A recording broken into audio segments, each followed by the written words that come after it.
jadi saya udah beli 5 HP jadul secara acak, mulai dari HP Legend si Nokia, terus juga ada HP yang kayak batu bata, dan ada HP yang jadi Android pertama di dunia.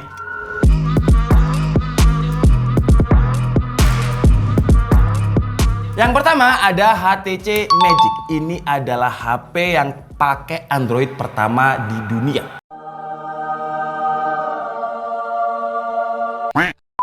HTC adalah brand yang pertama kalinya menggunakan Android pada waktu itu tahun 2007 yang menggunakan OS Android 1.0.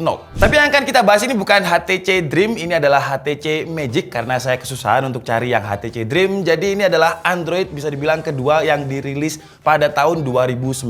Nah, pada masa itu HP ini termasuk yang terkenal karena desainnya yang stylish. Kalau kita pakai sekarang sama sekali nggak relate karena layarnya kecil banget, cuma 3,2 inch. Karena memang trennya pada waktu itu HP ya harus bisa digenggam dengan satu tangan. Nggak bisa kayak HP yang sekarang sulit digenggam dengan satu tangan. Dan karena pada waktu itu BlackBerry dengan trackballnya masih diminati sama pasar, HTC masih memberikan trackball juga. Jadi kalau touchscreen-nya rusak, kita masih bisa pakai trackballnya. Tapi pakai trackball kayak gini jadi inget masa-masa indah pakai BlackBerry ya, dimana zamannya dulu masih suka ada sound effect ping ping ping. Kalau sekarang udah disingkat jadi PPP. Memang penulisnya sekarang makin maju makin males ya. Ping aja disingkat. Terus pada zaman itu fiturnya juga udah lumayan canggih, apalagi kameranya ya. Kameranya punya resolusi 3,2 megapiksel. Sekarang kita cobain aja kameranya kayak gimana, tapi ini brightness-nya kurang banget.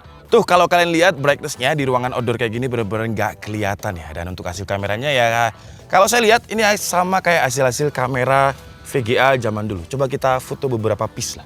Gila, gelap gulita guys. Tapi lumayan lah. Dan ini adalah kualitas kamera dari HTC Magic ya, keluaran 2009. Android kedua, kira-kira seperti ini. Kalian bisa tulis di kolom komentar lah ya, kayak gimana, dan kualitas mic-nya juga kayak gimana. Kalau saya lihat sih dari fotonya aja kayak yang nggak relate atau nggak berfungsi kalau dipakai di tahun sekarang. Terus fitur lain dia juga udah punya Bluetooth, Wi-Fi, dan juga GPS. Fitur-fitur default yang sekarang itu harus ada di hampir semua smartphone Android. Jadi bisa dibilang HTC adalah pelopor atau trendsetter gimana HP-HP sekarang itu harus ada. Jadi terima kasih buat HTC Dream. Cuman sayangnya untuk HTC Dream ini nggak ada Android marketnya atau sekarang kita kenal dengan Play Store. Nah, kalau mau HP yang ada Android marketnya ya HP yang kedua ini namanya adalah Sony Ericsson Xperia X10 Mini. Ini bisa dibilang kakek moyangnya Sony Xperia yang sekarang. Cuman sekarang Ericsson-nya udah hilang ya. Emang si Eric ini selalu bikin perkara makanya dihilangin si Eric sama si Son. HP ini menurut saya lucu banget karena bentuknya kecil dan dia juga ada speaker tambahan, dan yang aneh speaker tambahannya ini lebih kecil suaranya ketimbang speaker internalnya HP-nya. Jadi ini adalah kualitas speaker eksternalnya. Kecil banget walaupun dua-duanya nyala. Dan kalau misalkan kita cabut, tuh, lebih kencang speaker internalnya. Kok Kak Rono? Xperia X10 Mini ini walaupun dia punya ukuran yang kecil tapi dia punya cerita yang besar. Jadi si Xperia Mini ini dirilis pada tahun 2010 dan menjadi solusi di saat orang-orang mulai kesusahan menggunakan HP yang ukurannya terlalu besar. Layarnya ini dibuat dengan ukuran 2,55 inch dan tanpa keypad karena sudah full touchscreen. Dan yang bikin saya kagum untuk HP keluaran tahun 2010, touchscreen-nya ini nggak kalah loh ya kalau kita bandingkan dengan touchscreen-nya iPhone secara animasi dan responsifnya.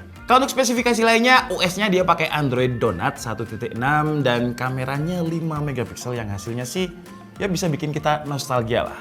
Dan ini sebenarnya ada tombolnya harus dipencet gini tapi dia hilang jadi kita harus pakai kuku. Dan ini adalah kualitas video dari Sony Ericsson ya. Ini kayak sama webcamnya laptop kayaknya masih bagus webcamnya laptop sih. Ya nggak sih, Di? Enggak. Di display sama lah kayak laptop. Di display sama. Dan kalau saya research HP ini katanya dia bisa tahan sampai 360 jam. Tapi posisi standby ya. Standby itu berarti nggak diapa-apain. Yang ketiga adalah HP yang segede batu bata. Wow. Ini tipikal HP-HP vintage zaman dulu yang gede banget. Bisa dibilang ini HP-nya Kang kontraktor juga ya. HP ini saya kira awalnya dia Motorola. Karena memang Motorola pernah ngeluarin HP yang kayak gini di tahun 90-an. Namanya adalah Motorola Dynatac. Dan coba kalian baca ini secara sekelebetan aja. Pasti kalian sangka ini juga Motorola juga.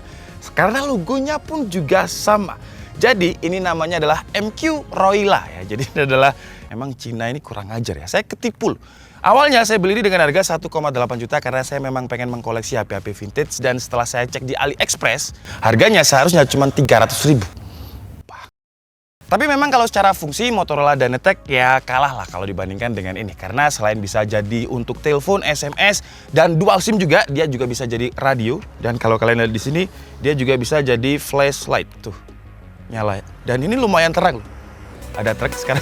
HP yang keempat, yang sebenarnya ini HP yang paling excited untuk saya bahas karena saya pernah lihat dulu dan pernah megang juga, namanya adalah Nokia E7. Cuman ketika datang itu kemarin dia masih nyala, sekarang udah saya cas 1 minggu ya. Nggak juga seminggu sih, intinya dia nggak mau nyala sekarang. Sayang banget, ini padahal HP yang bisa flashback saya ke nostalgia zaman dulu. Nokia E7 ini dirilis pada tahun 2010 dan bisa dibilang dia adalah penggantinya Nokia 900 series yang komunikator yang pernah kita bahas juga beberapa minggu yang lalu. Kalau kemarin dibuka kayak tepak, ini di sliding kayak kalkulatornya Alphalink. Ukuran layarnya ini lebih gede ketimbang HTC dan juga Sony Ericsson yang memang menjadi kompetitornya Nokia pada waktu itu. Jadi ukuran layarnya ini 4 inch. Dan kalau kita sliding, dia punya slide out full QWERTY keyboard yang pada zaman itu masuknya udah mewah banget sih ya. Dulu ketika saya punya HP ini, wah saya suka banget terutama bagian keyboardnya. Karena keyboardnya ini feel tactile-nya nyaman banget. Lanjut di HP yang terakhir, yaitu HP yang ini keluaran Samsung ya. Samsung Flip bilangnya. Samsung Flip, tapi ya literally flip ya. Flip, bener. Tapi satisfying. Tuh. Rusak mas. Kalau Nokia tadi kan bener-bener nggak bisa nyala, si Samsung CDMA One X ini sebenarnya dia bisa nyala, tapi harus sama dicas. Dan casnya ini pun cas-cas zaman-zaman Nokia dulu ya. Ini casnya HP jadul zaman dulu emang kayak gini. Mirip dengan Z Flip 4 sekarang. Kalau kalian lihat di bagian depannya ini juga ada layarnya seperti ini. Jadi pada waktu itu layar ini dibikin untuk ya kalau misalkan ada notif apa gitu, bisa langsung tanpa harus ngeflip atau ngebuka duluan. Layarnya udah mulai rusak ya, ada artefak-artefaknya. Dan yang paling saya suka sih flipnya sama satu lagi. Tuh, ada antennya ya. Gila. Oke, jadi itu adalah 5 HP jadul yang saya beli secara acak. Semoga bisa bikin kalian nostalgia, atau kalau belum nostalgia kalian bisa tulis di kolom komentar HP apa yang pada waktu sekitar 90 atau 2000-an kalian pakai. 91 saya belum lahir tuh.